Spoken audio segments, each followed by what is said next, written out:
예수님의 우리의 구원을 위해서 걸어오신 길에 대해서 우리가 계속해서 묵상하고 있습니다. 제가 예수님의 십자가를 묵상하면서 가장 의아한 것이 있었어요. 예수님께서 십자가를 앞에 두시고 겟세마네 동산에서 기도하는 장면이 저는 참 의아하게 느껴졌습니다. 누가복음 22장 41절부터 보면 이렇게 나와 있어요. 그들을 떠나 돌 던질 만큼 가서 무릎을 꿇고 기도하여 이르시되 아버지여, 만일 아버지의 뜻이거든 이 잔을 내게서 옮기시옵소서. 그러나 내 원대로 마시옵고 아버지의 원대로 되기를 원하나이다 하시니 천사가 하늘로부터 예수께 나타나 힘을 더하더라. 예수께서 힘쓰고 애써 더욱 간절히 기도하시니 땀이 땅에 떨어지는 핏방울 같이 되더라. 이렇게 이야기하고 있어요. 얼마나 간절히 기도하셨는지 땀이 핏방울 같이 떨어졌다고 했습니다. 여러분, 그러니까 예수님은 사실은 십자가에 이제 달려서 죽는 것이 하나님 아버지의 뜻임을 알고 계셨어요. 제자들에게도 자신이 십자가에 달려서 죽임당할 것이라고 계속해서 말씀하셨죠. 그죠? 그런데 왜 정작 십자가 앞에서 망설이셨을까요? 십자가형의 고통과 죽음이 예수님에게 두려움이 되었는가? 그건 아니겠죠. 그죠? 왜냐하면 우리는 예수를 위해 모진 고문과 핍박과 죽음 가운데서도 두려워하지 않고 순교하는 많은 순교자들을 우리는 알고 있습니다. 그렇다면 예수님이 무엇이 두려우셨을까요? 여러분, 우리는 예수님께서 십자가에서 말씀하셨던 그 가상 7원, 그 7마디 말 가운데 한 군데에서 우리는 왜 예수님이 십자가 앞에서 이렇게 주저하시고 망설이셨을까 하는 힌트를 얻을 수 있습니다. 그 말이 어디냐? 마태복음 27장 46절에 보면 나와요. 제9시쯤에 예수께서 크게 소리질러 이르시되 엘리 엘리 라마 사박다니 하시니 이는 곧 나의 하나님 나의 하나님 어찌하여 나를 버리셨나이까 하는 뜻이라. 지금 예수님께서 십자가에서 하나님을 향하여 소리 지르고 있어요. 나의 하나님 나의 하나님 어찌하여 나를 버리셨나이까. 여러분, 뭔가 좀 이상하지 않습니까? 예수님은 사람들에게 가르치실 때나 사람들과 대화하며 어떤 지혜를 풀어놓으실 때 하나님에 대해서 얘기할 때는 하나님이라고 호칭합니다. 그러나 여러분, 예수님은 기도하실 때 하나님과 1대1로 대화하실 때는 절대로 하나님이라는 호칭을 쓰지 않습니다. 뭐라고 쓰셨을까요? 아버지. 여러분, 제 아이들이 저를 부르면서 홍 목사님 이렇게 말할 수는 없잖아요. 그죠? 예수님이 기도하시면서 하나님을 하나님 이렇게 부르면 이상하단 말이죠. 근데 지금 여기서 십자가에서 보면 기도의 호칭이 달라지셨다는 거예요. 십자가에서 도대체 무슨 일이 일어났던 것일까요? 나의 하나님 어찌하여 나를 버리셨나이까. 지금 예수님이 외치고 계십니다. 왜 나를 버리셨습니까? 하나님께 외치고 계십니다. 무슨 일이 일어났다고요? 하나님이 예수님을 십자가에서 버리셨습니다. 여러분, 아버지 품속에 있었던 독생하신 하나님이셨어요. 아버지와 언제나 늘 하나로 묶여있던 예수님이 처음으로 하나님과 분리된 것입니다. 하나님께서 지금 예수 그리스도를 버리셨다는 것, 끊어내 버리셨다는 것. 하나님이 무엇 때문에 왜 그렇게 하셨는가? 고린도후서 5장 21절에 보면 이런 말씀이 나옵니다. 하나님이 죄를 알지도 못하신 이를 우리를 대신하여 죄로 삼으신 것은 우리로 하여금 그 안에서 하나님의 의가 되게 하려 하심이라. 여러분, 잘 보세요. 예수님은 단순히 우리의 죄짐을 짊어지신 게 아니에요. 지금 사도 바울이 그 십자가 사건을 신학적으로 너무나도 정확하게 표현하고 있는데 여기서 뭐라고 표현하고 있냐면 예수님이 십자가에서 죄가 되셨다고 사도 바울은 표현하고 있습니다. 인류의 모든 죄가 예수님께 전가되었습니다. 하나님이 보셨을 때 십자가에서 예수님은 죄덩어리가 되신 거예요. 죄의 저주, 율법의 저주가 모두 예수에게 쏟아졌다라는 거죠.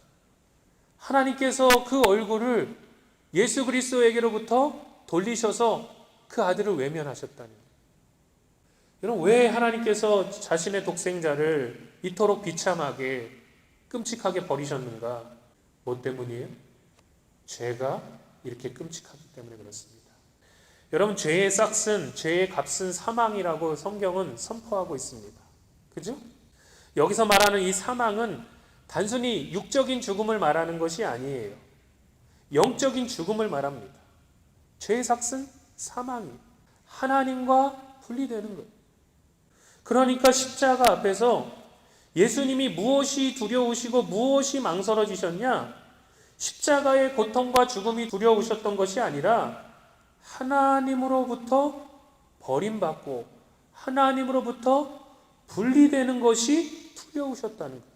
예수님은 하나님의 본체셨죠. 단 한 번도 아버지와 분리되신 적이 없으셨습니다. 언제나 아버지와 하나이셨습니다.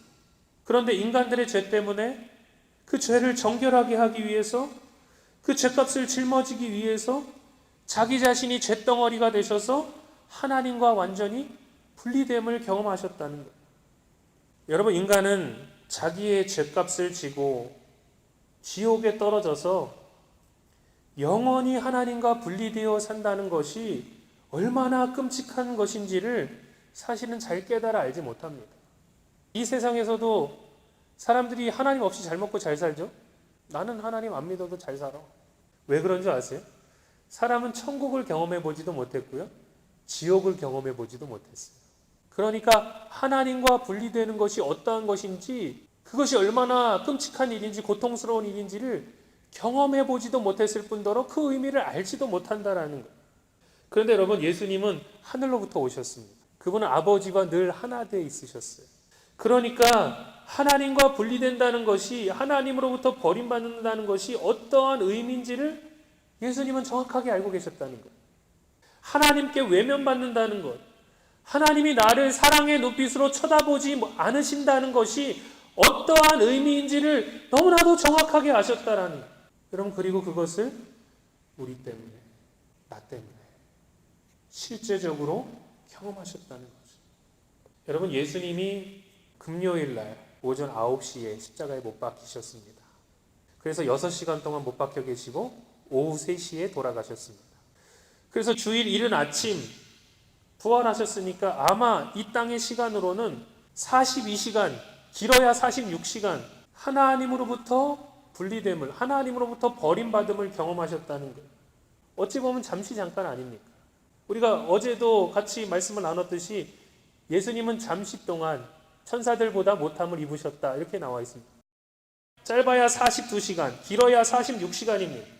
그런데 여러분, 하나님과 분리되는 것이 얼마나 끔찍하고 고통스러운지를 아셨기에 십자가 앞에서 땀방울이 핏방울이 되도록 기도하신 거예요. 내가 이제 하나님과 분리되어야 되는 거예요. 그분이 나를 향하여 사랑의 눈빛으로 쳐다보지 않으시는 거예요. 이것이 얼마나 끔찍한 것인가, 이것을 예수님이 아셨기에 그렇게 기도하셨다는 거예요. 많은 사람들이 이 땅에서의 인생이 살만하기에 하나님 없이 사는 것이 얼마나 끔찍한 것인가, 심각한 것인지를 잘 모릅니다.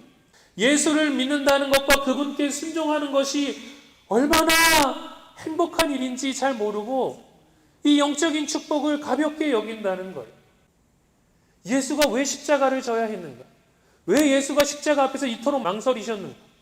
왜 예수께서 십자가에서 죽기까지 순종하셨는가?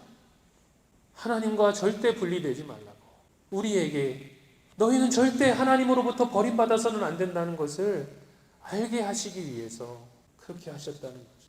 여러분, 우리는 절대로 예수님께서 치르신 희생과 죽기까지 순종하신 그분의 헌신, 그 순종을, 그 공로를 절대 가볍게 여겨서는 안 됩니다. 예수께서 하나님으로부터 버림받으셨기에 우리가 지옥에 버림받지 않고 하나님께 받아들여져서 하나님의 자녀가 된 것입니다. 이런 은혜와 축복을 받았으니 우리가 어떻게 해야 되겠습니까? 여러분, 아버지로부터 생명이 나옵니다. 아버지로부터 사랑이 나옵니다. 아버지로부터 평안이 나옵니다. 아버지로부터 기쁨이 나옵니다. 아버지로부터 능력이 나옵니다. 아버지로부터 산 소망이 나옵니다. 하나님께서 우리에게 베풀어 주신 이런 놀라운 은혜와 축복 가지고 도대체 지금 우리는 뭐 하고 있냐 이거지. 여러분, 사랑을 많이 받은 사람이 하나님을 더 사랑하게 되어 있어요. 내가 어떤 은혜를 받았는지, 내가 어떤 용서를 받았는지 깊이 더 깨달아 아는 사람이 하나님께 보답해 드리게 되어 있습니다. 놀라운 축복과 은혜를 얻었으니 하나님께, 예수 그리스도에게 그 빛을 조금이나마 갚는 삶을 살아가시기를 주님의 이름으로 축복합니다.